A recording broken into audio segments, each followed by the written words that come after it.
Welcome everyone to another episode of Chat, Grapple and Cheap Pops podcast. I'm here with my main man JB. I am Chris Dredd. We are Stevenage's #1 wrestling podcast, hence the Stevenage football shirt because we were in the Euros. Hertfordshire, baby. Hertfordshire, baby. How you doing, man? It's another glorious day out here in sunny UK. Never thought we'd say that much. Sunny UK. It's been, been brilliant. Bruv, Euros are on. Everything's going good. Hottest day of the year. Man's wearing Crocs, and I don't give a fuck. That's a step too far. But, we now know that Chris wears Crocs when he's out and about. They're like Zubaz, bruv. If I had a pair of Zubaz, some Crocs and a fanny pack, who's gonna fuck with me, bruv? No one. And a gold gym vest. You get what I'm saying? No one's gonna fuck with me in Crocs and Zubaz. Come on. One of our best intros yet. Before we get to anything, we want to thank everybody. All those new followers on Facebook. Shout out to every one of those. Shout out to anyone that messaged us whilst we had a brief hiatus. We were a little bit quiet, especially show-wise. We've been very busy, boys. Lots of bits and bobs, as Chris would say. Lots of bits and bobs going on. But yeah, we thank everyone for any of their messages, any of their, concerns. We are all right. We are good. We are just very busy. And it is sometimes very hard to match our schedules up. And it just so happens that today is a Sunday. It is June the something. England played, so nobody seemed to work today. Here we are. It is the Euros. Before we get into where you can find us and all that, and there was a horrific incident yesterday, which we want to touch on because the player involved did play for Chris's favourite team. So, Chris, all yours. Yeah, Christian Eriksen, man. Shout out to his friends, his family, the whole Denmark team. Fuck you to the TV channel that felt the need to literally broadcast the whole fucking thing. Could have really cut to someone in a studio. No one really needs to see that. But yeah, man, shout out to Christian Eriksen. He's a yid, always will be a yid. Fucking horrific to see on your TV screens. It reminded me of the old Patrice Muamba. You remember? Yeah, clearly. I was at home watching that. And that was at Tottenham as well. Again, Patrice Muamba passed out and had a heart attack in the middle of the pitch, had to be resuscitated, died on the pitch, and was brought back by the EMTs. I just remember they resuscitated him for 40 minutes. Unbelievable, mate. Unbelievable. But yeah, shout out to Christian Eriksen. Hope he's doing well. Apparently, the early thoughts on it are that he'll never really play football again, which is a fucking shame. But yeah, he's alive. So we give a shout out to Christian Eriksen, obviously friend of the podcast that he is. And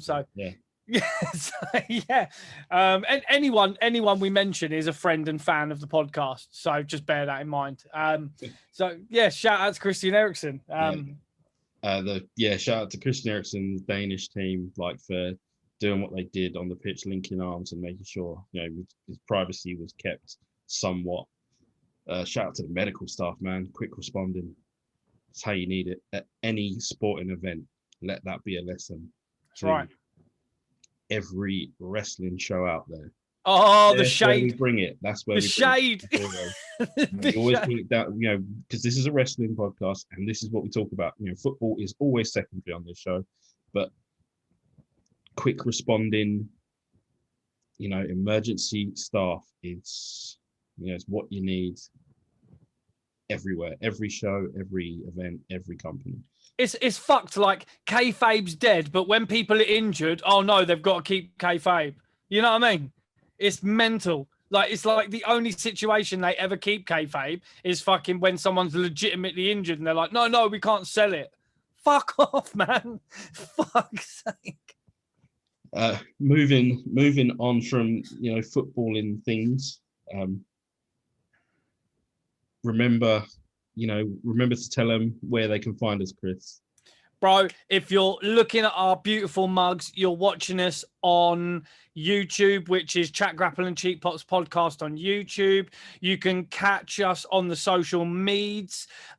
Basically, Jordan is the main man on the social media. So we're on Twitter, we're on Instagram. It's up on the screen at Chat Grapple Pops. You can catch us on Podbean, Spotify, Deezer, Castbox, Listen Notes, iHeartRadio, Amazon Radio, Amazon Podcast, Google Podcast, fucking Apple Podcasts, and wherever you get your fucking podcasts, we will be there chatting shit. So you can catch us on all of that.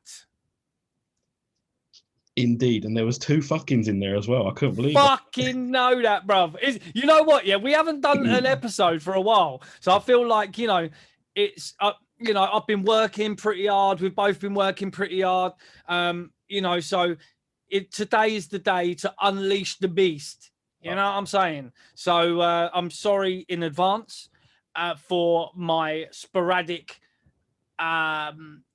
swearing, which may possibly happen for people that have listened to the podcast before. We do not hold back, do we, Jordan? No, we do not. Yes, quick reminder, at Chat Grapple Pops for all your good social media sites, your Facebooks, your Twitters, your Instagrams, not TikTok. We're not TikTokers. Fuck TikTok. No, I don't know, man. Maybe we should get on the TikTok. You know what I mean? Oh no. Yeah, what are we gonna do? Start flossing? Maybe. Give me that Owen Hart music. You know what I mean? We'll get on working on the timeline. Yeah. Yeah, work it. No, well, there's no plans for TikTok. Maybe when the wrestling shows start, maybe we can try and grab some little TikToks with a few wrestlers here and there. Maybe so. That's something to definitely think about. That's not a bad idea. I will give you. All right, nice. Yeah. Before we hop in that sweet DeLorean, we always cover news. We're going to try and do it quickly because let's face it, I mean, there's a lot of shit to get through. Where do you want to start? Shit being the active word. We could start with Against All Odds, which was technically last night. If we're talking about it right now, it was last night. Against All Odds. Spoiler alert: Kenny retained. Fuck me. Sorry, that's a little bit out of character for me, but I'm bored with it. It's a boring story. It's a fucking vanity project for one of the booking team members who are now just shitting all over Impact Wrestling for the sake of it. It's not reciprocal. It's not bringing viewers to Impact Wrestling. It's not bringing viewers to any show. It's not bringing viewers. Dude, you know what? Yeah, as I look in front of me, okay, 400,000 wasn't it for AEW last week? Oh, but it's because of the NBA, bro. Oh, don't worry. Everyone DVR'd it, apparently, according to one notable wrestling journalist. Yeah. Yeah, cool, bruv. All right. As they say, as the Genius Crew said, cool, bruv. Another niche UK reference there for anyone. So, as I look in front of me, Jordan, I am looking at my beautiful TNA Deluxe Impact figures. Okay, I'm looking at the Pope D'Angelo De Niro. I'm looking at Eric Young. I'm looking at Samoa Joe, Kurt Angle, Jeff Jarrett, Mannix, AJ Styles, Sting, Scotty Steiner. I'm looking at the glory days of Impact. It is glory days, yeah. Glory days of Impact Wrestling.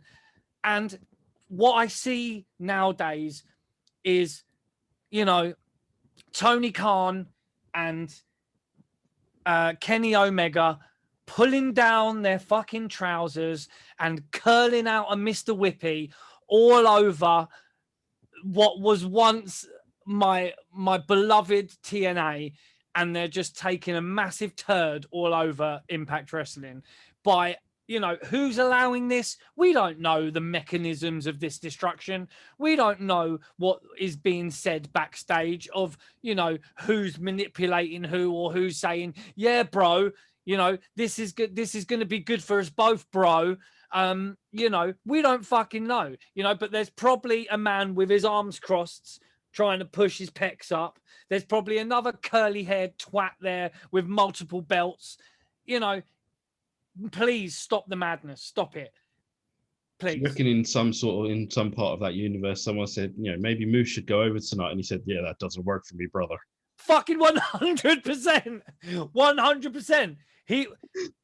You know, the thing that gets me is it's so amazing how these again, I'm going to mention it. I'm still in the groups. It's not good for my mental health, but I'm still in them.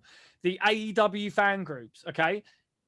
When Andrade or whatever, yeah, signed for AEW, right? There was talk.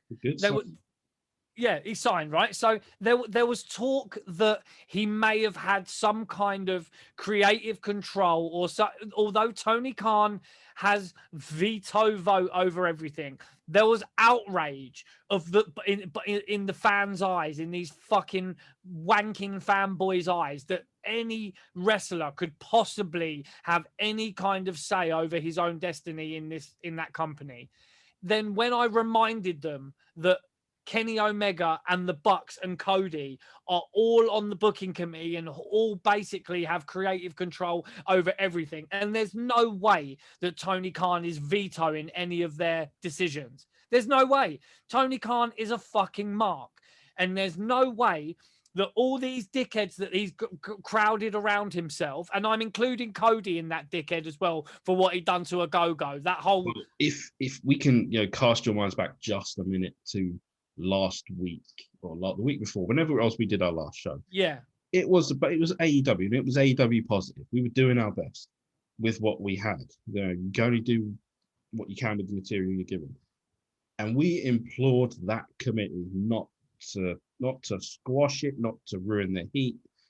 You know, yes, we're British. Yes, a go-go's British, but the man had some serious, you know, serious momentum behind him. And you know, lo and behold, they squashed it in one fucking night. It was... What's he doing now? He tag teamed with QT fucking Marshall.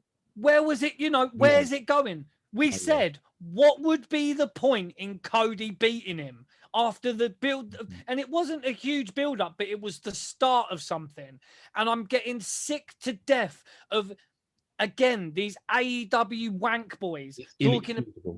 That's what it was. They're talking about long-term booking. Fuck, there's no such thing in AEW as long-term booking. They don't do long-term booking. Long-term booking isn't your booking committee wrestlers. Christian and Kazarian's rematch from 7 years ago on Impact was apparently long-term booking. That's not long-term. Do you know what I mean? Long-term booking is not your booking committee active wrestlers holding titles inevitably forever. That is not what long-term booking means. Long-term booking is angles that last for longer than 2 weeks, right? We could have had, and we should have had, a Chris Jericho and MJF tag team championship run. They should have beaten the Bucks. That's how you break up a tag team. You have them lose championship. You don't just have them piss around for 5 minutes. They fucked around for 5 minutes, got a little bit of heat by beating up the Bucks' dad, and then literally in the next match, the Bucks went over, and Jericho and MJF split up, and then now it's Faction City USA in AEW. Like,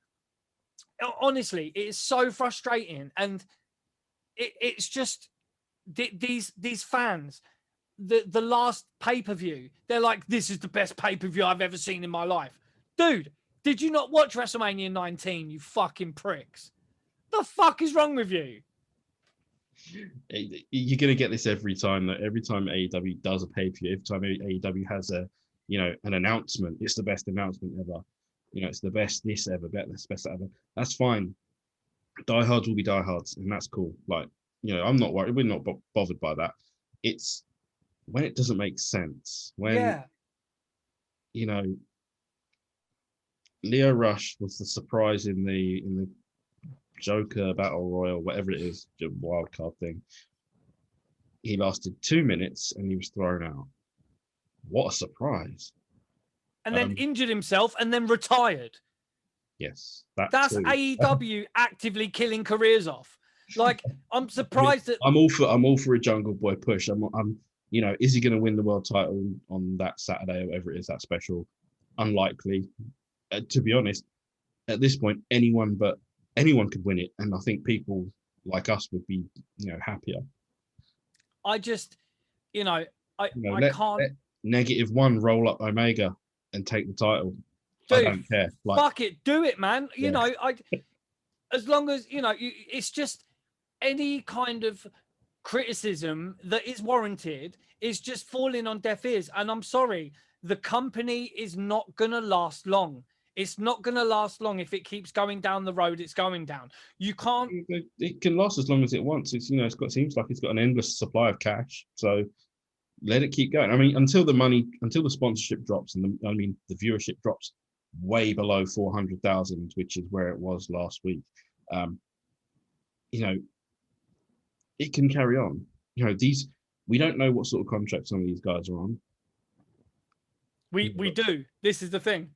We do. Big or not. Well, we know Jericho makes a big wedge. But it's been spoken about, that a lot of these guys, even the shit guys, are making 3 times or 4 times the money that they ever should be making. You've got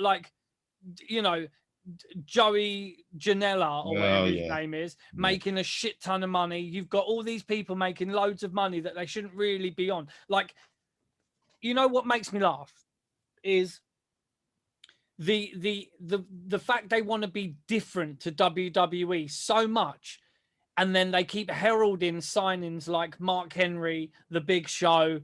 Like, do you really think that Vince is bothered? That they're like, think of the huge amount of money that AEW is paying. Yeah, Vince got the golden years out of those. He's not worried.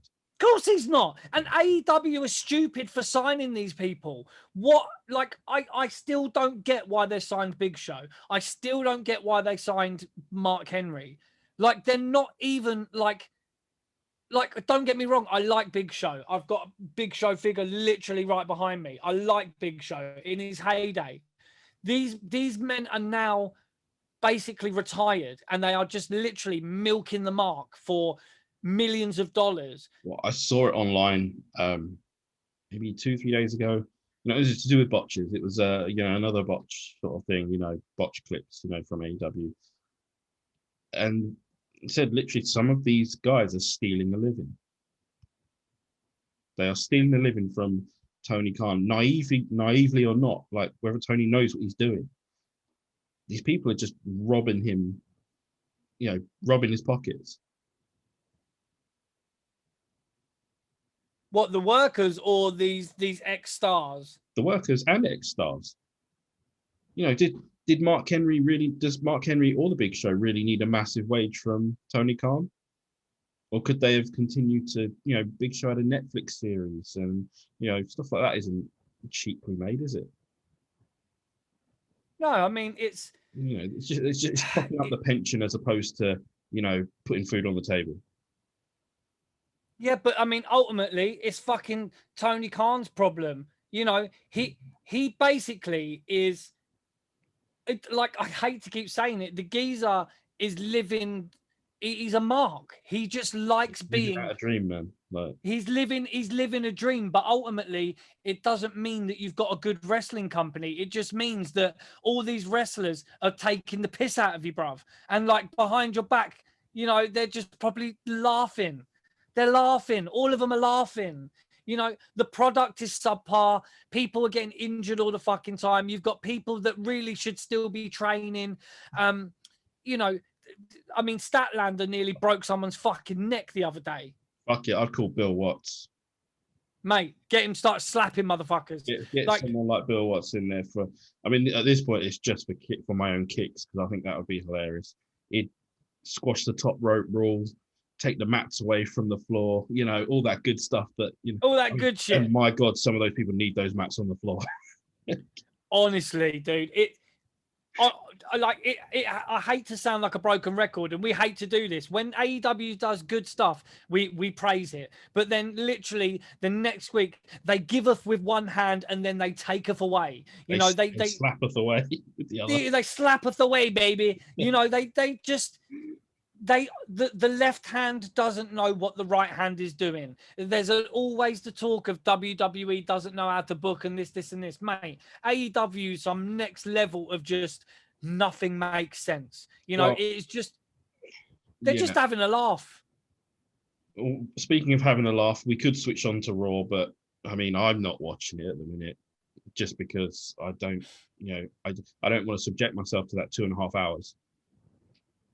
SmackDown, on the other hand, SmackDown's main event is quite amazing. The Tribal Chief is still doing bits over there on SmackDown, and long may that continue. There's talk of Samoa Joe. There's talk of Samoa Joe going back to NXT. Why not? If he's fit, put him in. Don't stick him at the commentary table. Don't make him stand in the rain at WrestleMania. Put his ass in the ring and let him do what Joe does. Maybe it was all a work. Maybe it was a work. Maybe it was. I mean, who knows these days? People working all the time. Fuck. And it could be as simple as that. I mean, what do you think of these releases? Well, yeah, something we mentioned. I wasn't really hugely surprised. I mean, yeah, they tried to reheat Aleister Black / Tommy End on TV. If they were going to release him, why bother? I think it was a snap decision made by someone just below Triple H, Vince, sort of level. Maybe Johnny Ace kind of deal. The only other surprising one was Strowman. But from what I heard, it was more to do with money than anything else. He was on too much money, which is crazy in this, but he's now charging 5 figures to go on any indie show. So more power to him. He's going to make a lot of money, still fresh. He said as well, he's not going to wrestle nowhere else. As soon as he leaves WWE, he said, that's it. I'm not going to sign with no one. I mean, that remains to be seen, but I mean, all this talk as well. Another thing about AEW, when anytime anyone gets released, all these fucking dickhead fanboys are talking about Tony, sign him, Tony, sign him, Tony, sign him. AEW does not have the booking infrastructure or the programming infrastructure to accommodate these people. They can barely do with anything with who they've got. If you sign, for instance, a Tommy End, Aleister Black, whatever you want to call him, if you sign him and he makes a little splash on pay-per-view or not Impact, it's Dynamite, and then you put him in 2 weeks' time on Dark, you've put him in the freezer. You've exactly put him in the freezer to go cold. And they don't have the time. That's what I'm saying. To keep bringing new people in and pushing them to the moon. They don't have that sort of, and like you said, the infrastructure. They just do not have it. And doesn't make any sense to bring in, another one of the releases, for instance. Who else was there? I can't think off the top of my head now. I can't think either. Ruby Riott. Ruby Riott, yeah. They bring her in. She goes after Britt Baker. She loses to Britt Baker 2 weeks' time. She's on Dark or on Elevation, and it's done. It's finished. It's done. It's amazing to me how all of this stuff, how these people, these super fans, don't see what is in front of their face. AEW doesn't, like I've said before in previous episodes, AEW is the biggest participation, let everyone have a go kind of company. Let's just have fun, guys. That's what that Battle Royal was about. It was a bunch of nobodies with Christian, Matt Hardy, and Jungle Boy. Yeah. No, let them have a go. Go on. It's fucking bollocks, man. Yeah. Woke wankers. Like it's just, let everyone have a go. No, let's not let everyone have a go. Let's push wrestling. Yeah, all friends wrestling.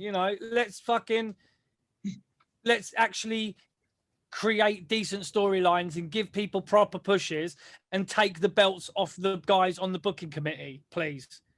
Because they're not putting no one over. Who are they putting over?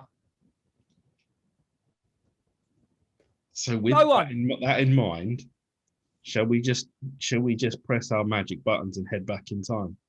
Please, because I might bust a blood vessel if we keep talking about Let's AEW. head to Syracuse, New York, at the Onondaga War Memorial.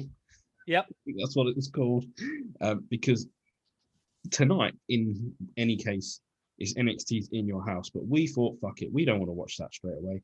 Let's treat ourselves to In Your House #1, the very first one from Syracuse, New York. It's 1995. It's May 14th. The main event, yeah. It's Diesel and Sid. 7,000 in attendance. Now, this is a good one. 332,000 pay-per-view buys. It's nearly as many people who watched the AEW this week. Dynamite, yeah. Now, In Your House was a new concept. It was created in response to WCW keep up in their, pay-per-views count. Like every time WCW put on another pay-per-view, eventually it got to 12. Got to one a month, and it just probably didn't help things. But In Your House was designed to be a shorter show at a cheaper price, so customers would buy in and check it all out. But you've got to also remember that it's 1995. Things are not great in the WWF. I'm thinking Vince's trial is around this time. 1990, right? Yeah, 95. Not Vince's trial. What I do know is that he did bring in other bookers for just in case moments, and one of those was Bill Watts, and the other one I think was Jerry Jarrett. He was sort of testing the water to see who might have to take over if something went completely wrong. I know Jerry Jarrett. There was talk of him coming in just in case Vince ended up, going for a Burton. But nonetheless, it is Mother's Day in the US at this point, and we are greeted by Vince himself, and I mean, it's Michael P.S. Hayes as Doc Hendricks, our heel commentator for the evening. He's heelish, but for me it doesn't work. He's hamming it up loads, isn't he? He's definitely healing it up loads. He's coming in with the, with the jibes. So let's not forget we also had Carlos Cabrera and Hugo Savinovich sitting next to them. That's right. At that poor old Spanish announce table. So on the VHS, you get 20 minutes of extra matches. Okay. Yeah, there was Undertaker versus Karma, and there was Bam Bam Bigelow versus Tatanka. So that would fucking Vince, what are you doing? Yeah, man. Yeah, so that would. How were they placed in the show? Were they scattered in between? Okay, so you're going to have to take the lead on those because I didn't see them. Well, we'll leave them out. So whoever's got the VHS, they are variously scattered, as you can see here. Exclusive video presentation includes 2 bonus matches: Undertaker versus Karma and Bam Bam Bigelow versus Tatanka. So the main event at the end will make a little bit more sense to why certain people turned up. Yeah. I'm a little bit annoyed about that. I didn't know. Should have really remembered or something, but didn't check it out. So in this case, it wasn't Turner that fucked you over. It was fucking Vinnie Mac. Turner's the one that usually fucks you over. Yeah. Usually I get fucked over on the VHS and I miss stuff out on the old Turner home video. Right, but sports. Yeah, man. Silvervision never lets you down. Yeah. We're going to dive straight into it because they do too. And it's, one of my favorites from around this time, Hakushi, with Shinja, his manager, who's in whiteface. Don't know how to feel about that. At least it weren't a white dude in yellow face or whatever, as they say. Man alive, yeah, that could have been rough. Yeah. And we get a massive pop because his opponent is Bret the Hitman Hart. And just before Bret walks out, he is with Chris's favorite interviewer of all time, Toddy P, Mr. Pettingill, who's got a cracking mullet. Oh, he's fantastic. What a hairdo that is. The man's beautiful. And Brett says that Hakushi is great, but he'll prove that he's the best there is, best of all, best of everyone, with all the Brett shtick. Hakushi, better known as Jinsei Shinzaki, he's called here in this show the modern day kamikaze. And I'm just thinking to myself, who the fuck named him that? It was Vince. Yeah, more likely. It was Vince. I can't imagine Pat would have said something like that. So, Shinja was actually Aiko Sato, who was in Sato, the Orient Express before they actually used a white man with a mask.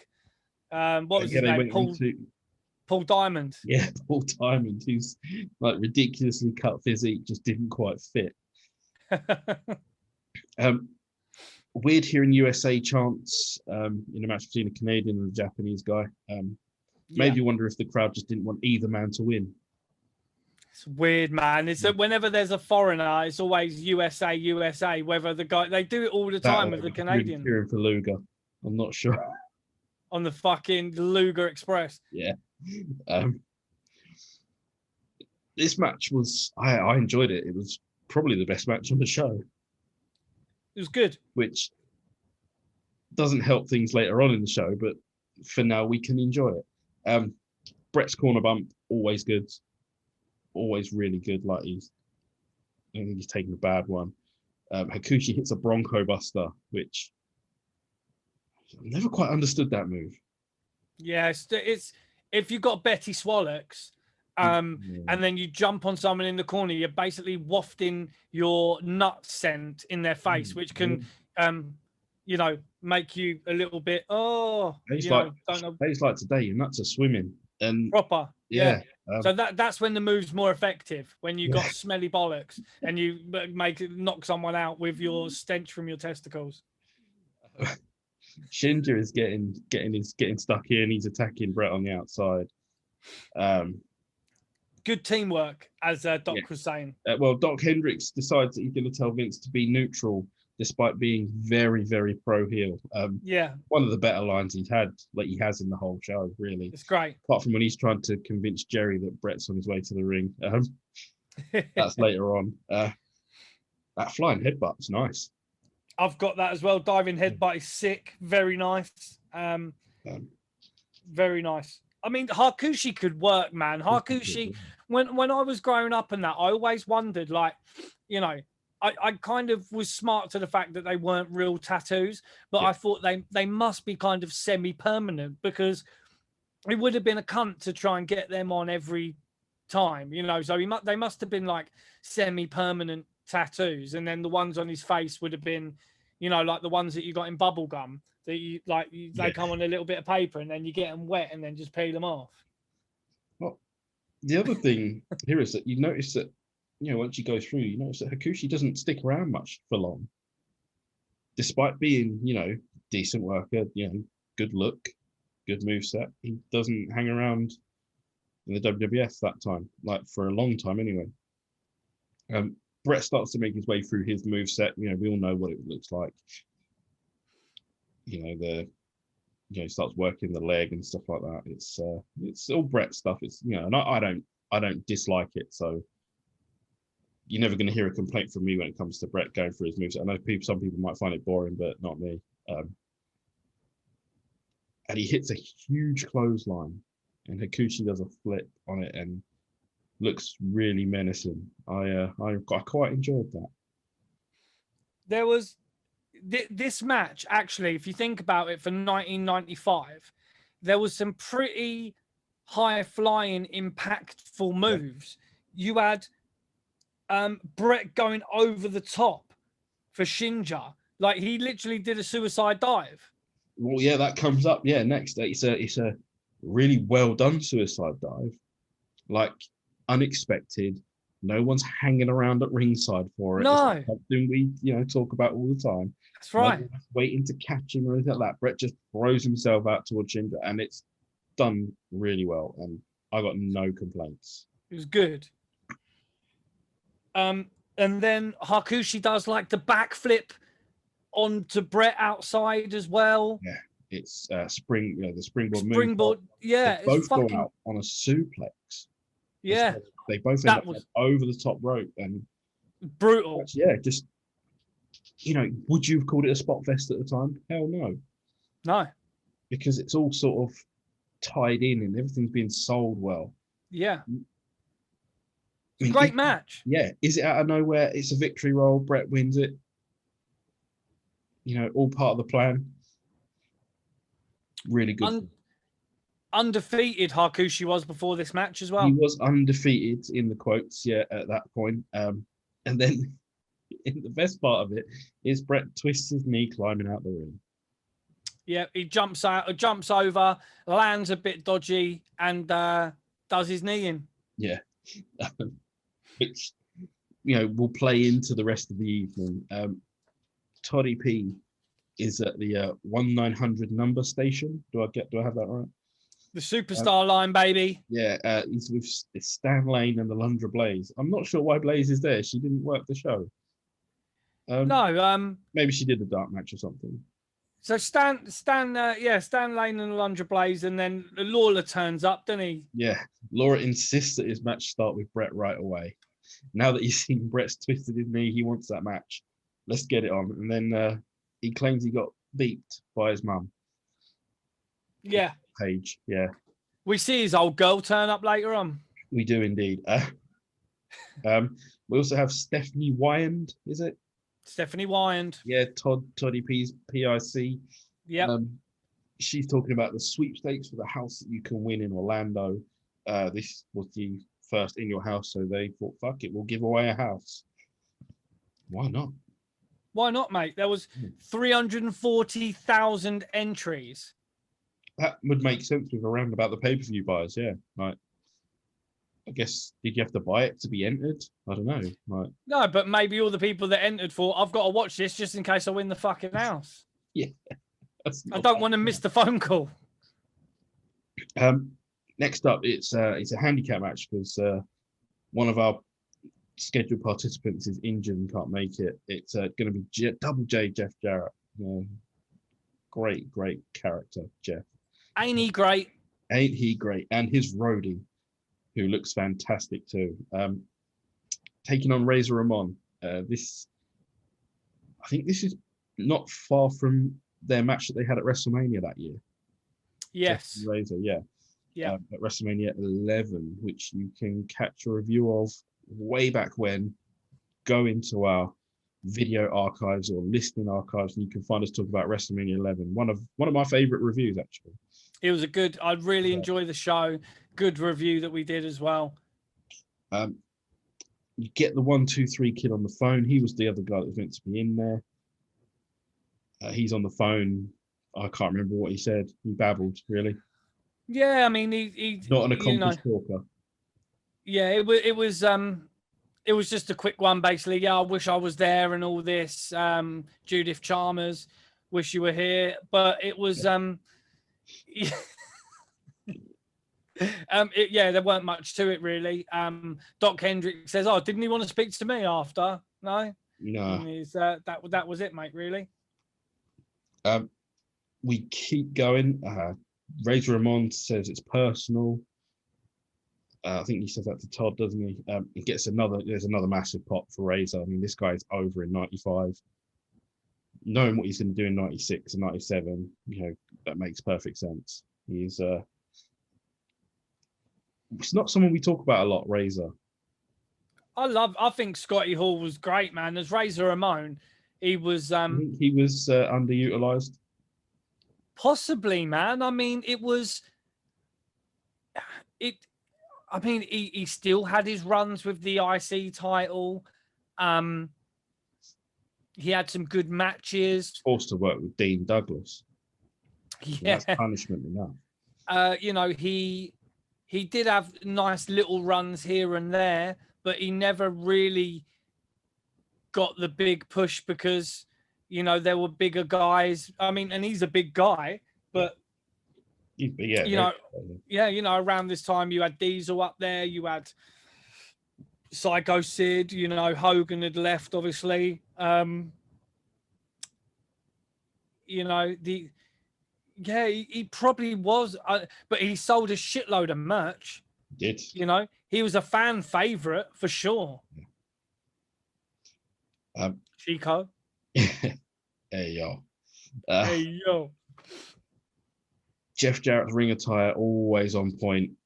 Always looks very strange with the weird things going up his body and the strappy straps. Yeah, the little collar. Yeah.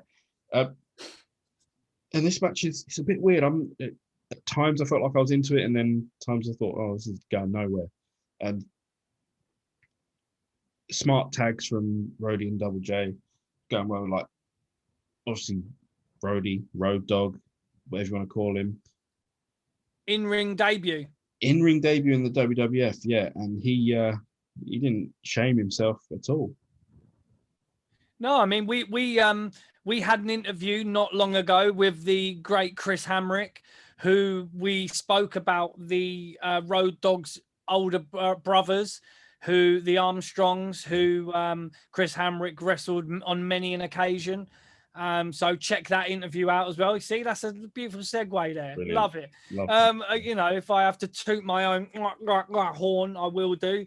But yeah, it's his in-ring debut. He would later obviously become the Road Dogg, Jesse James, and with the great DX. And this is his first little you know, because he was doing stuff. He was doing bits and bobs. He's the one that actually sings the song, isn't it?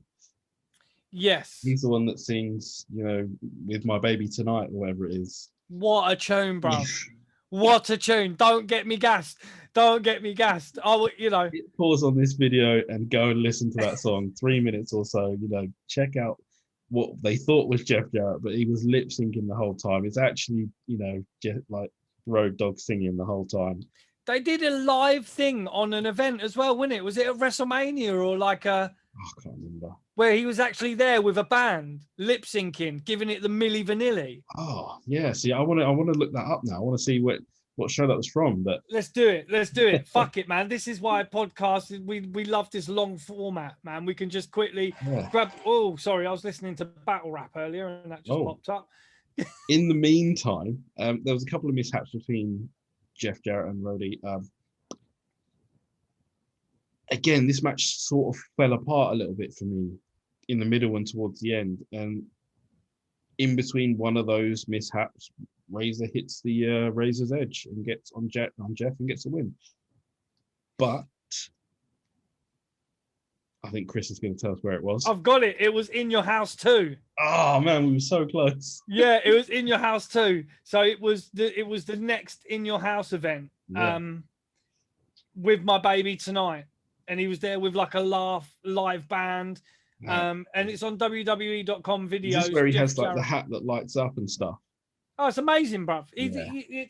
His attire was always top notch. You know, the lighting glasses, the hat that lit up, you know, the strut. You know, fuck, man. Jeff Jarrett was a great heel. I don't care. Post-match heat for Jarrett and Rhodey to get back on Razor. It's going, you know, they start working Razor's knee. And then I'll say this in jest, but, you know, don't pay for him in advance. Here comes Aldo Montoya. I was going to say, he didn't no-show this one. I'm not sure what we can say about this.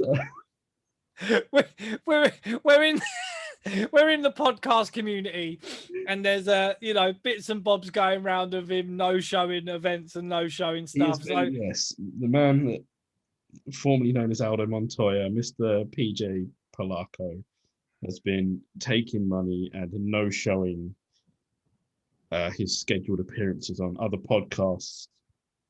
Some, not all, from what we hear.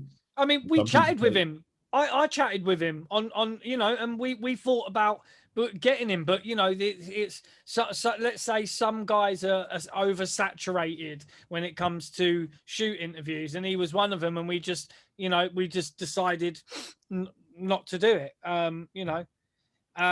you know, and Yeah, other guys, you know, problem. it's crazy, isn't it? It's, you know, some people in the podcast community have certain ideas about certain guys, and then other guys are like, no, man, they're sound. You know, they're absolutely fine. You know, same thing when it comes to other people that we have spoken to on our show, yeah, who have been nothing but a delight, and other people talk dirty on them, and it's not that. This case, it's not our business to talk about who those people are, but yeah. We're not. yeah, Aldo Montoya, PJ, you know, just incredible stuff. It's out there in the news, Yeah. stuff. So you know, yeah.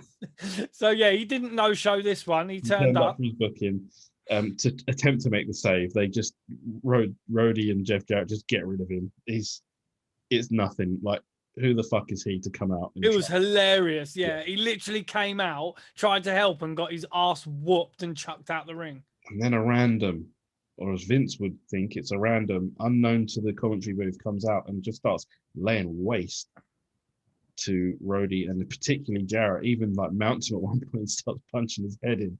Right.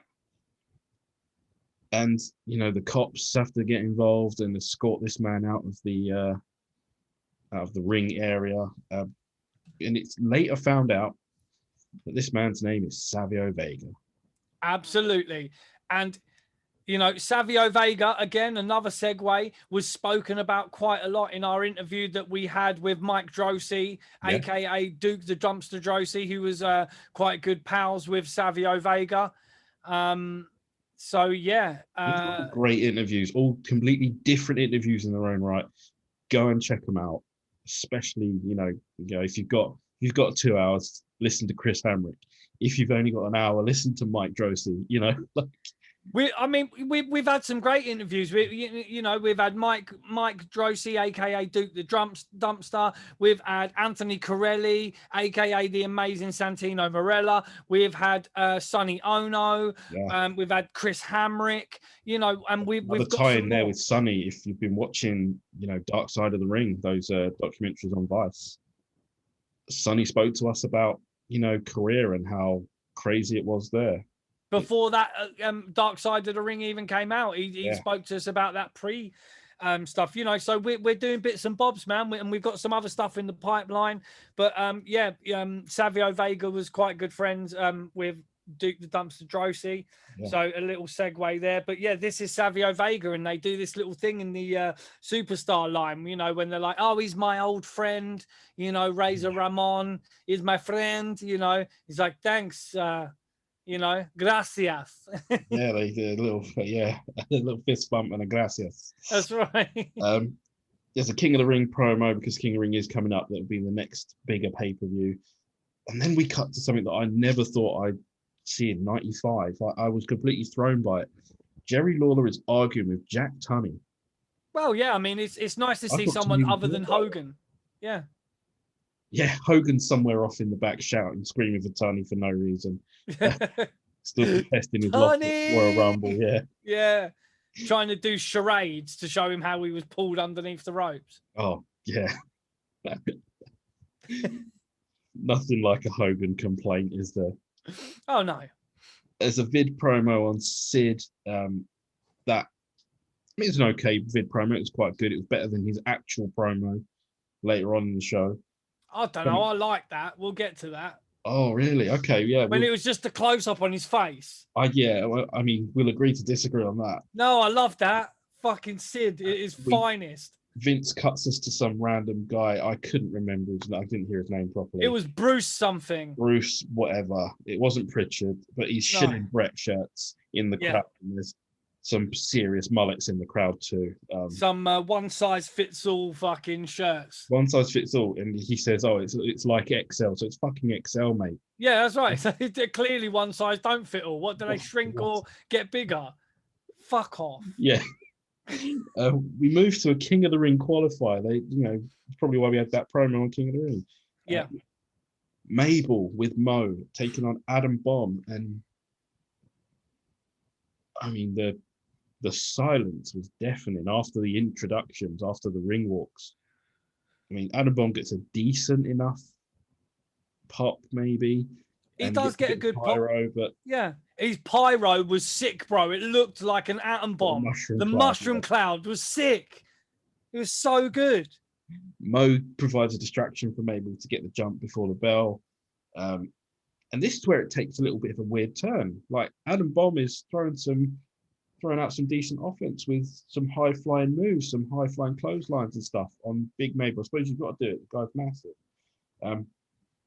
Ironically, Mabel, our ICO Pro winner of the week,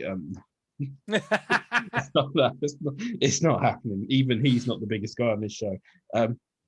He hits what I can only describe as the world's strongest slam. It's something that Mark Henry would eventually go on to use and gets 3 count. It's not a squash because Bomb gets his moves in, but it's quick like a squash. That's right. I said in my notes, Bomb had some good heat, but it was basically a squash. Yeah. So we cut away to Todd. This bit we've already spoken about. It's with Razor. He says, meet Savio Vega, his good friend, blah, blah, blah. And then this is a weird one as well. Tag team title match. The challengers don't even get an entrance. Yeah, I thought that was strange. The Smoking Guns, who lost their titles at WrestleMania 11, get their rematch against one of the greatest tag teams of all time, in my opinion. Yokozuna and Owen Hart, who are with Jim Cornette and Mr. Fuji. Yoko's huge here, man. Fuck. Oh, he's got them Brontosaurus thighs, man. Massive. Yeah, dude. Oh, Rodney was big here, man. Yeah, he's wow.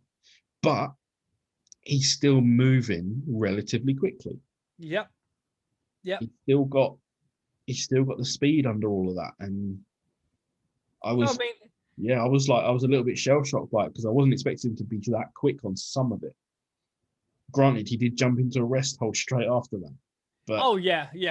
I mean, but as wrestling goes as well, Yoko was fucking good at what he does, man. He was, even when it comes to the punches, even the bread and butter stuff, he was just good. He was just good. The devastating leg drop, the punches, he was good. And the guy was fucking mahoosive and he can move. Unit and a half. Yeah, mate.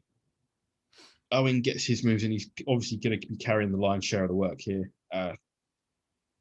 Really nice Inzaguri. That's one of Owen's bread and butter moves, man. Like something he put to good use with Michaels in their angle the next year. Yoko posts himself on the outside, and this is the Gun's big moment to try and take the title back. Yeah. And they can't take advantage. They hit Owen with their finisher, whatever that is. Yeah, it was like a stunner. Like, no, actually, what is it? Like a neck breaker, yeah, type thing. Yeah. But I don't know what they're doing. They piss around with it, and Yoko drops one of those massive legs on Bart Gunn at ringside. Rolls him in, Owen pins him, done and dusted. Owen, again, much like that first match where, Owen runs in and instead of doing any moves, just pins the guy. Yeah. Because, that was a classic moment from WrestleMania 11. Owen, again, it happens again. Owen just, instead of doing any more moves, just fuck it, he's done, I'll pin him. And that's Great it. heel. Yeah. Great heel. Cracking Owen heel moments. And that's it. That's the tag team title match done and dusted. It was very quick. Again, if we're not talking about it a lot, it's because it wasn't very long. There's times where things like, we've spoken about Michaels and Jericho at WrestleMania 19 and stuff like that. We spoke about that for, at least 20 minutes. It was probably about that. But these matches just, you can tell it's not a big pay-per-view. It's a smaller one and things are just flying by. Todd is with Diesel, and Diesel remembers his mother on Mother's Day. He'd lost her the year before, so that was him being humanized, I guess. Yeah, he was pretty somber. Yeah, and he's like, shout out to all those people that have lost their mums and all this. But then it's followed by a really fucking bad segment to follow it with. But yeah, it's Yes, Diesel realizes he's marked man as champion, but he says he's 100%. The back's fine. Something to do with an incident with Henry Godwin the week before. yeah. But he says no, he's 100%. Yes, we get another 100% later on. Yes, Jerry Lawler is in the ring with his mother. Yeah. Do you want to take this? Because I don't know how to. This is such a strange segment. Oh, I mean, as we say in the UK, he's in the ring with a painting, and you know, he's trying to pass it off as his mum. Very strange. It's really weird. I don't really, like you said, I don't really know where to go with it. Like he's in the ring with a chick, and he's saying, "This is my mum," and she's like, "Yeah, you know, once you beat Brett, I want to." She wants to challenge Helen Hart. Like, what the fuck is going on? That's right, you know. And he's like, "Oh well, if you see like a bag of flesh sitting anywhere." Yeah, a wrinkled bag of flesh. It's awful. It's a terrible promo. Let's be honest. It's terrible. It's just cheap heat. Todd is backstage with Brett, and Brett is bouncing around. He is 100% as well. He's pulled the wool. He has absolutely, pulled a fast one on Jerry because his knee is fine. There was no twist. It was all a big fucking fake. And Doc Hendricks says, "Oh, maybe all that acting in Lonesome Dove paid off." Yeah, this is one of the better parts for Doc. He's trying to get Jerry's attention as Brett is about to make his way to the ring, and he's trying to shout at him, Jerry, his leg's fine. There's nothing wrong with it. Jerry, obviously can't hear it over the pop for another pop for Brett. Like, we've seen him already. Like, I thought the pop would have been smaller, but it's pretty good. Oh yeah, I mean, Brett at this time in '95 was over, dude. He was, yeah, well, he's probably the most over of anyone on the show, and that includes our champion Diesel. Yeah, I mean, that's so good they let him wrestle twice. Yeah. Again, like, you think about the talent pool at the time, though, in '95, apart from Shawn Michaels, who is absent from the show, who else have you got that could have done anything? Like, Luger's on his way out at this time. He's going to turn up on TNT a couple of months later. The Godwins, Hunter Hearst Helmsley. Yeah, like, what the hell, man? Like, I can see why they're not doing great business at that time. Yeah, I mean, it was. This is pre Stone Cold Steve Austin. This is pre The Rock. This is pre Nation of Domination. This is pre Ringmaster. This is pre. Yeah, this is the low. You've got. Yeah, it's. I mean, the Undertaker was there, but he didn't even really. Well, he appears on your show, but not mine for some reason. Yeah. Fuck Titan Sports. Yeah. Silver Vision always, bro. That's why the VHSs.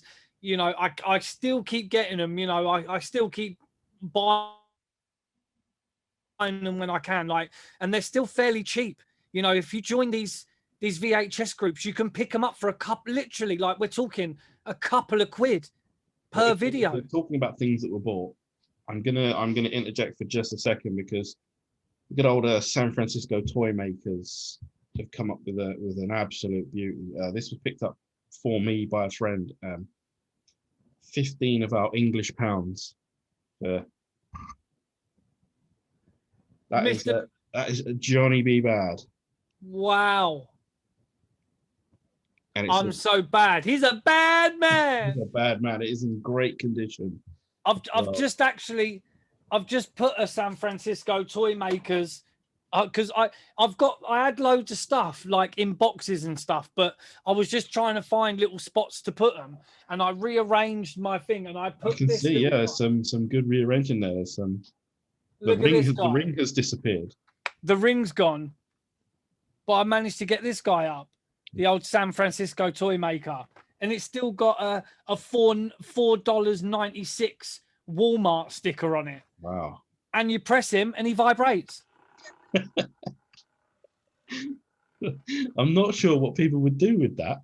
I think you know. Oh. What? If you've got a bad back, you can massage your back with it. Where were you thinking? Get your mind out the gutter. And obviously, this is why we're Hertfordshire's #1 wrestling podcast. People. You know that, bruv. You know. So yeah, we love a San Francisco's toy maker, don't we? We do indeed. There's love it. You know, I've got the Macho Man Randy Savage one. There's a Goldberg one, like in my collection as well. Like some really, really good shit. Got a Scotty Steiner as well down there somewhere. Yeah, I've moved the ring. Did you see? Yeah, I've the ring down from Chris's background. I've had a little rearrange. Yeah, there's a couple more like it's like WWE figures. There's Sting there. The Bootios are in place. Yep. As is the VHS of In Your House one.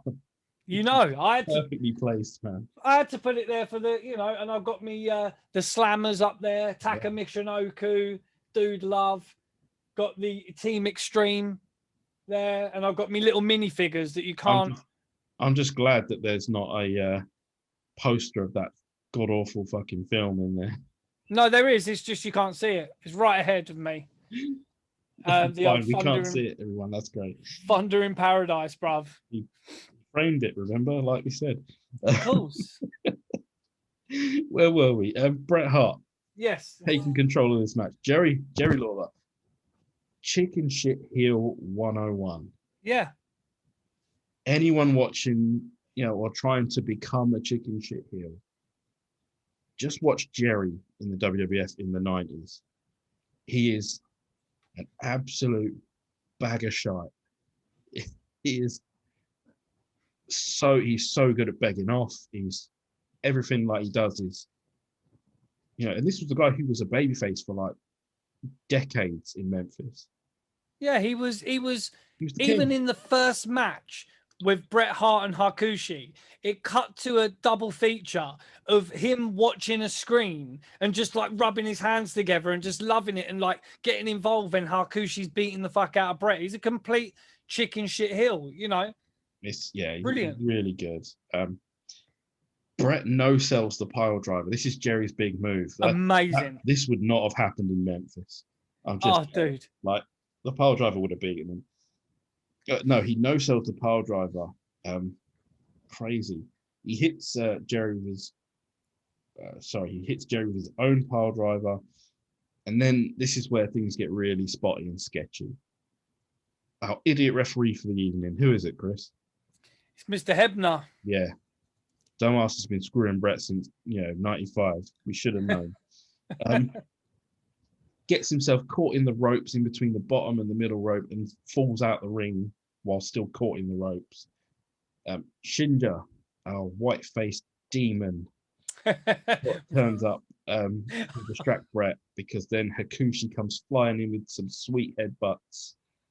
It all just gets a little mad and like there's no stopping it. It just gets a little bit, and something I noticed after the match, we'll get to that, but the two diamond headbutts are enough for Jerry to roll up Bret and get a win. Yeah, it was a bit sketchy, man. Yeah. And I don't know if you saw the camera sort of cuts to Bret talking to Earl Hebner. And Bret looks pissed, but not in a pissed kayfabe kind of way, because it looks like he mouths the words, "That was shit." Yeah, he says, "Fuck's sake, that was shit." Yeah. That's literally what he says. For fuck's sake, that was shit. And it kind of was. The ending, like, you were sort of hoping Bret and Jerry could put something together, but it wasn't to be on this night. It was poor. They had other stuff. Maybe do you remember they had less time? It was, something to do with that. But remember where they had the Survivor Series and you had the King and the Knights against Bret and his brothers? Jerry didn't. Jerry couldn't appear, could he? Shawn Michaels had to take his place. Jerry had some legal issues. Yeah. I think we'll leave that one for another day. Yeah. Next up, we have a promo which was enjoyed by Chris, but not by me. I thought it was good, man. Sid's mumbling promo, as I called it. That's his style, bro. You know, he's like, Style. I'm gonna make you one of my symbols, a symbol of victory. You know, he was always. It wasn't. I mean, I'll be honest. It wasn't up to the level of. What do you think he's doing now, Nick? He's sitting there and he's got this feeling in his belly. You know what that feeling is? Fear. You know, it's not quite at like WrestleMania. Granted, it's not as level. bad as, 9 days from tonight, 9 days from tonight, all that crap. But, I had to bring it up. I hate that fucking promo. I know you. Live on Dynamite, live on Dynamite. Disney strength.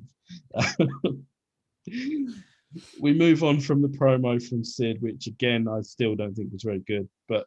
But we implore you, as we do with every single show, go and check it out. We're literally, the opinions are only those of the great JB and myself. It's just our opinions. You can watch it and think, even in this little tag team that we've got here, Jordan thought it was not great. I thought it was sick. So it's like, it is what it is, bruv. I remember Sid's promo from WrestleMania 8 where he calls Mean Gene a fat, bald-headed little oaf. Yeah, amazing. That for me is, that's great Sid promo work. We'll move on because next up it's the house giveaway. It's the big one. It should have been the main event, like easily. Oh yeah. This was much like any bad live TV skit you might have seen on, and this is our UK fans, some shitty giveaway you've seen on This Morning or going live. Yeah, what other crappy shows are on in the mornings that have giveaway? I don't know, Loose Women have giveaways, I'm sure.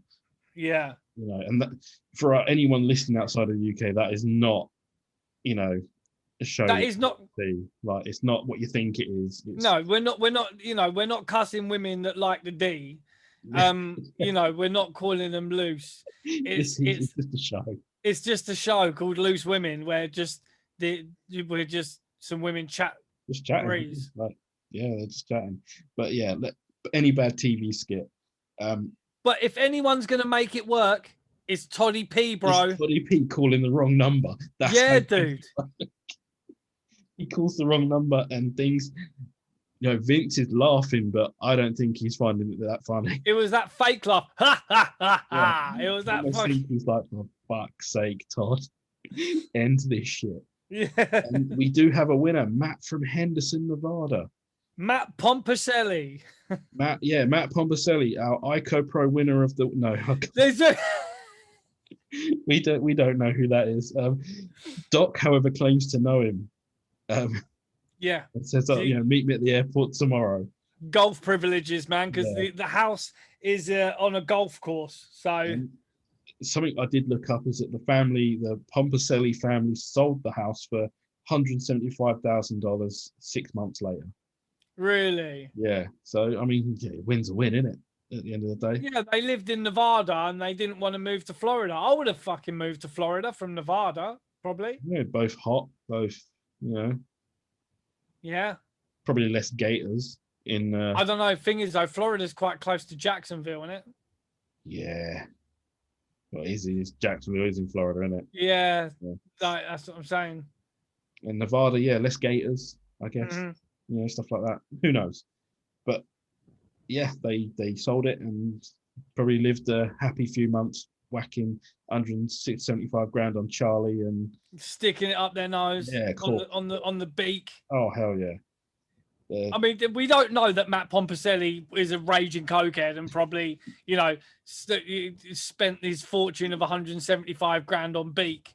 But I bet his promos. You're in Nevada. You're close to Vegas. You've probably had a couple of bumps and a few strippers. Yes. Good luck to you, Matt.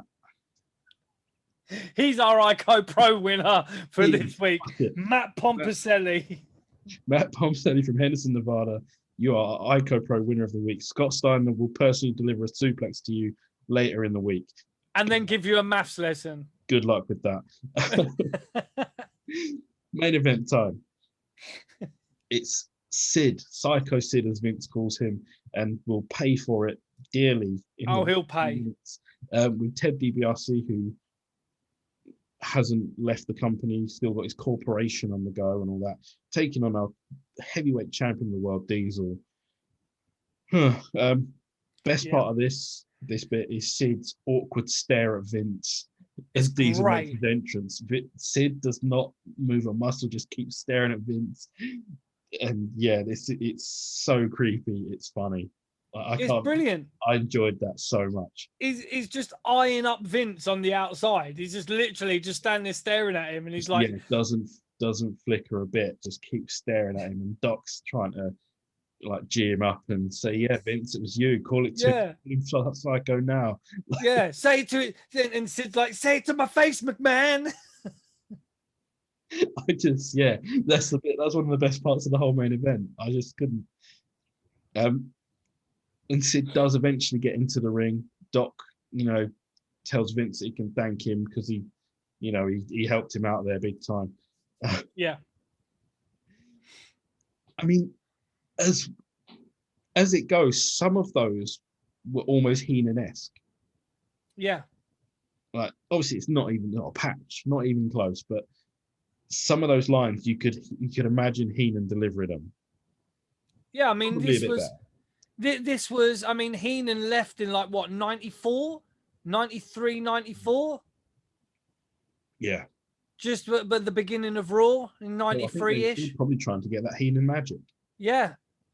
Many have tried, but many have failed. Oh, all have failed. So Heenan still, I mean, it's been a while since we've bigged up Heenan on the podcast. So big up Bobby the Brain Heenan. Yeah, Bobby the Brain. Shout out to you. But if we're talking about Doc Hendricks,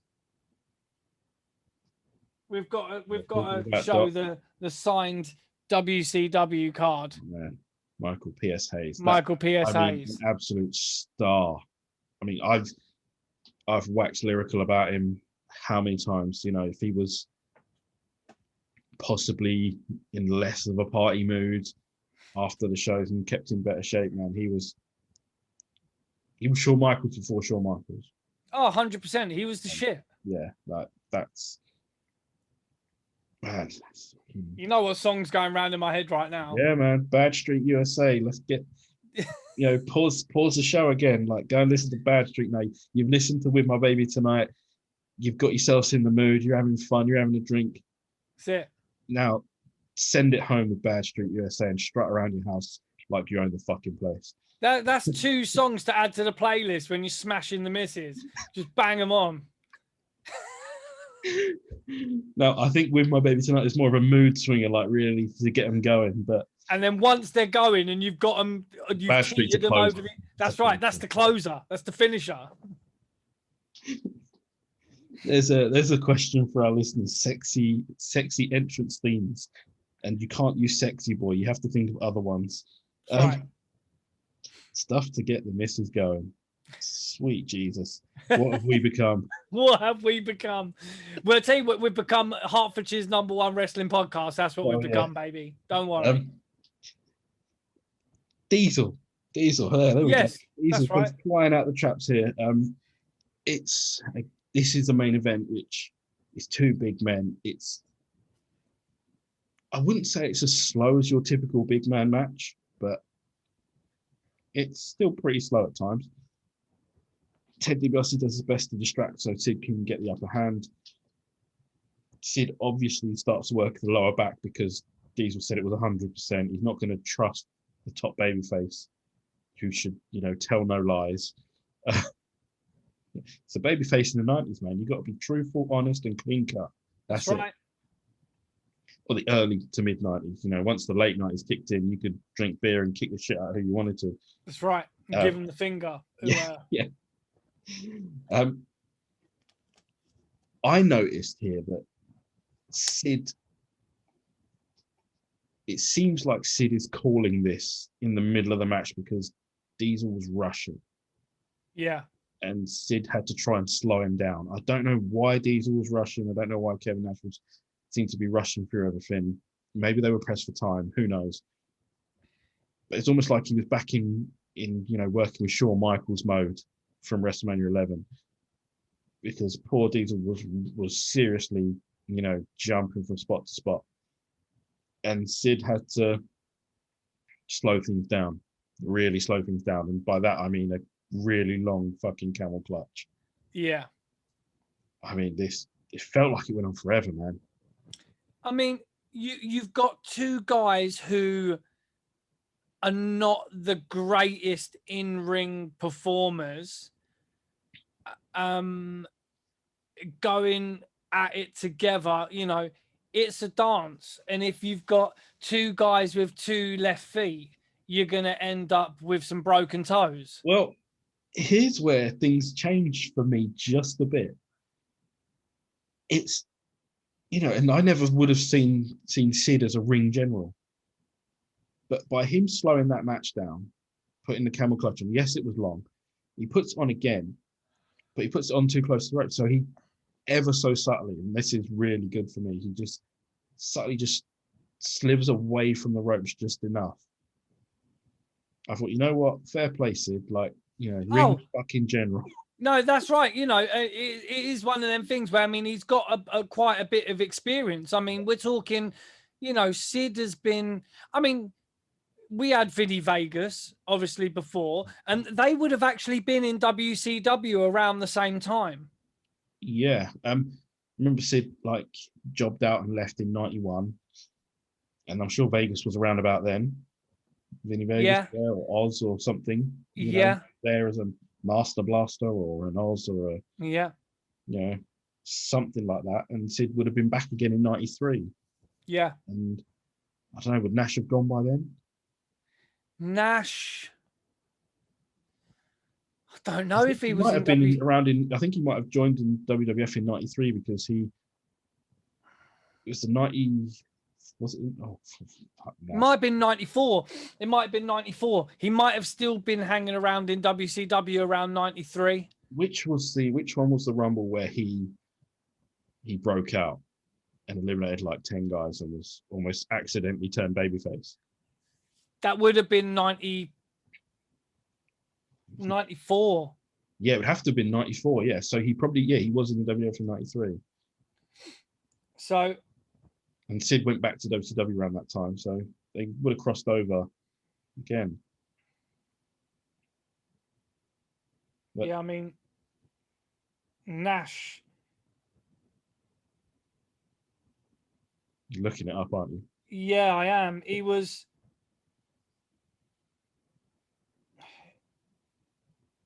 I'm thinking it was early to mid 93. He started becoming the bodyguard. So. For Shawn Michaels. Because I'm sure he interrupted in a match with Jannetty. With Shawn and Jannetty in 93. You see, it's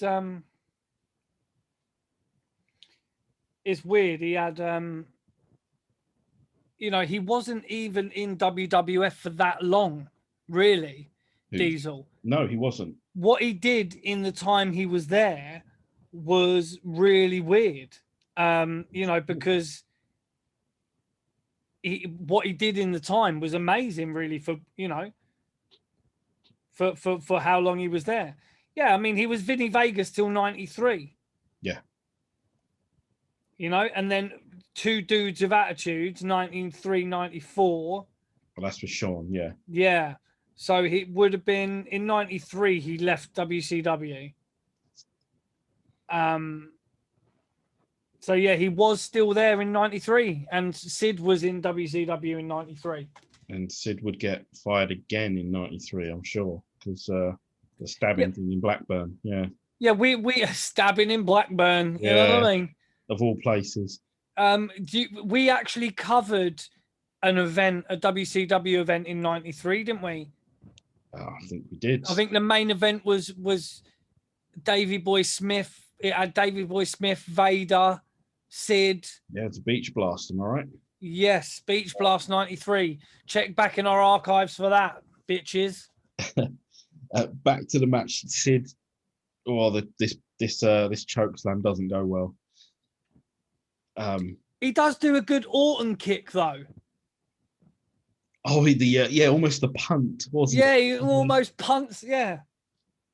But yeah, he tries to choke slam Diesel. Diesel doesn't really get up for it. It's a one-handed choke slam. Sid's not using the other hand to sort of shore it up. But then he goes up nice and easy for the power bomb, and then he fucking mugs. He mugs about, and which works, I guess, to piss off the fans. But he mugs about enough for it to be a 2 count, and then he gets turned around. Diesel, in a weird way, hulks up. He hits the turnbuckle, and it's like, I thought he was going to start shaking and walking around the ring and stuff. But that's right, and start pointing fingers. Yeah, Diesel hits the jackknife powerbomb, which didn't look as good as Sid's powerbomb, I'm going to say. And then, of all people, this one makes me die. Tatanka is the man to end this match. Comes out, starts laying into Diesel. I mean, because he's a member of the corporation, wasn't he? He is. Tatanka is in by no means a main eventer, though. At what point is Tatanka going to be challenging Diesel and putting pressure on Diesel to become the heavyweight champion? Should have sent Nikolai Volkov down. Oh, man. They could have sent anyone else down. Wearing the jacket with the cents on instead of the dollar sign. Tatanka is just not a believable main event thing at this time, and he comes out to end the match on a DQ. We get a massive pop for Bam Bam Bigelow to make the save. Again, this isn't a match I saw on this show, so I didn't know that Bam Bam and Tatanka had worked a match and what have you, but they did. So, but this is why it makes more sense if you'd seen their matches before. It would have done, yeah. Because Bam Bam Bigelow had left the corporation after WrestleMania 11, right? Yeah, I think they kicked him out after he lost. He lost to LT, yeah. Damn, but still, they celebrate in the ring. It's announced as a DQ. Bigelow is bigging up Diesel, raising his hand. Do we get pyro at the end of that? Possibly, yeah, a bit of pyro. And that's it. We're out. The show finished. And at the end of it, we get a weird advert about almost Star Trek and aliens and stuff, saying that WWF could save the planet. Yeah, because everything WWF. Yeah, everything's shit on the planet, and the aliens are like, yeah, let's just destroy Earth. And then one of the aliens turns around and says, no, wait, there's this organization called the WWF, and they've got quite a good following, so we'll leave it. They'd seen a Tatanka squash match and thought, yes, we're sticking around for this. That's right. Of course they did. They saw they saw Lawler's mum. They saw Cherry's mum and thought, fuck it, let's stick around. Let's hang about. Let's leave this planet and see where it goes. Yeah, that's right. Probably wishing they hadn't, but they're not scanning Jacksonville, that's for sure. Oh, snap, son. And that's our show. That's In Your House 1. I'll apologize because I didn't get to watch Undertaker and Karma, these massive matches that I should have seen. Yeah. Chris probably watched them. They're probably brilliant. They were all right. Because a lot of it was a carry on from WrestleMania, because obviously Karma stole they had that thing going with the urn, and he was melting it down to make his chains and all that. Obviously, as we know, Undertaker and Karma are like best buddies in real life. Yeah. And you had, Bam Bam Bigelow versus Tatanka.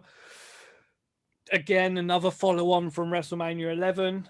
Why they're not on the network, I don't know. I mean, how anyone figures out how that network works is beyond me.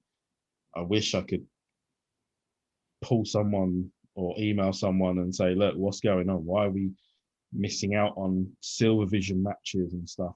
You should be on there. Stop fucking around. Yeah, man. Sort your fucking shit out. But yeah, that's it. We have decided on what we're going to watch next. It is an absolute cracker, if you think so, or an absolute stinker from the other side.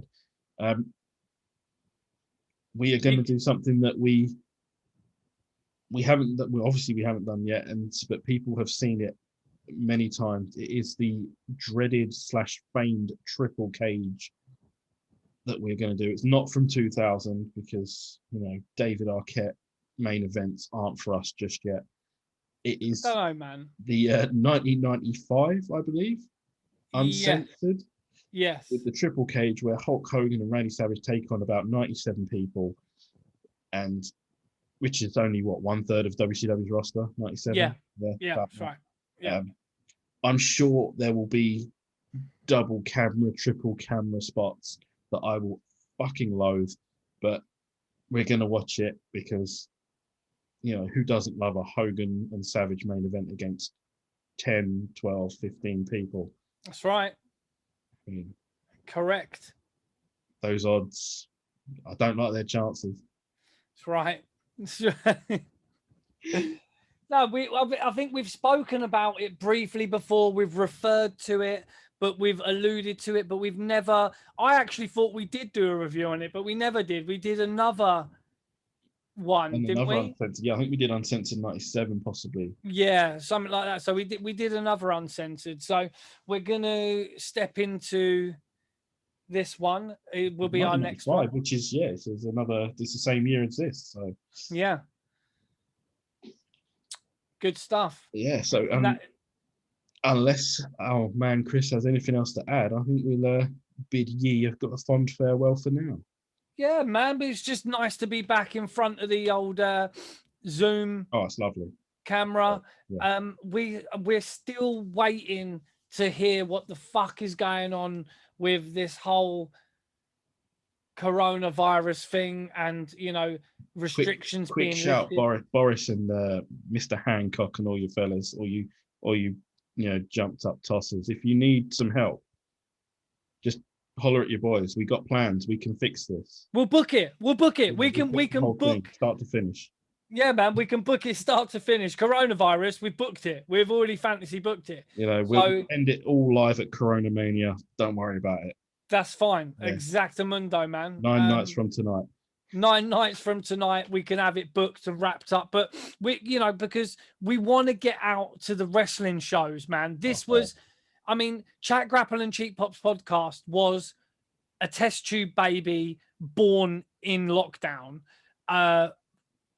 Between myself and Jordan, we have created this bastard child that is Chat, Grapple, and Cheap Pops podcast. It's like my two dads. Do you remember that? My two dads. Fucking hell. So it's like my two dads, and Chat, Grapple, and Cheap Pops podcast is our love child. And we created it in lockdown for our mental health. We're still going strong. We spoil it rotten. But sometimes he does need a slap. But we want to get out to the wrestling shows. This was something we've spoken about all the time. So when the wrestling shows start up again, the live shows, we will be out and about, and it is a possibility. We may get TikTok, and we might do a couple of little TikToks. Oh, fucking hell! Come on, man! I've really painting myself into a corner. Do you know what really got me excited about going to live shows again? Can I be honest with you? Right, we had this interview with Chris Hamrick. It's not the raffle, is it? In the mission. It fucking dude, the raffles are sick, bro. Don't fuck about. LDN Wrestling used to do the old raffles and that as well, bruv. Fuck about. Don't gas me up.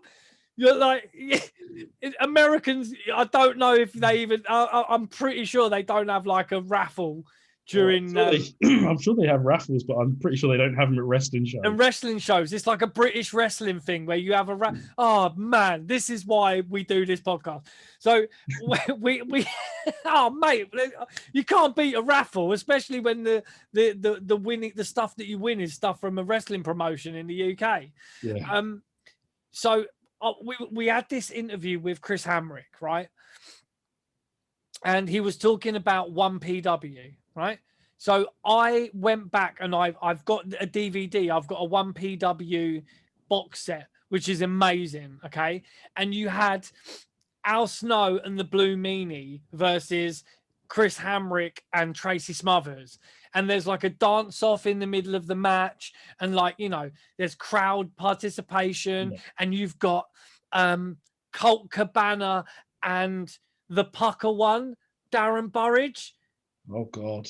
Right. And they're What like, happened to him? yeah, mate, they're like Team Shag, and they're like going around Doncaster in like they going into they go to Doncaster Stadium, yeah, and like they're like Colt Cabana's like, hey, where's all the slags? Where's all the where's all the slags? That shit would like, not fly now, man. dude, it's fucking incredible. Like, it is. I'm sure it's a box set you can get, but it's like a 1PW box set. Anyway, I watched it because when we were talking to Chris Hamrick and he talked about 1PW, I was like, dude, I have all of them matches on a box set. So I went back and watched it, and it was just great to see like a British wrestling show again. And I know it's had its ups and downs, and we've spoke about shit to do with the speaking out and everything like that. And, you know, but we love British wrestling, and we want to see some shows happening again. And when they do start again, we will be out and about doing bits and bobs, repping Chat Grapple and Cheap Pops podcast. So that is what got me excited about live shows, watching the 1PW shit. And it was really good. It was just nice to watch, man. Yeah, that is sweet, man. That is really cool. I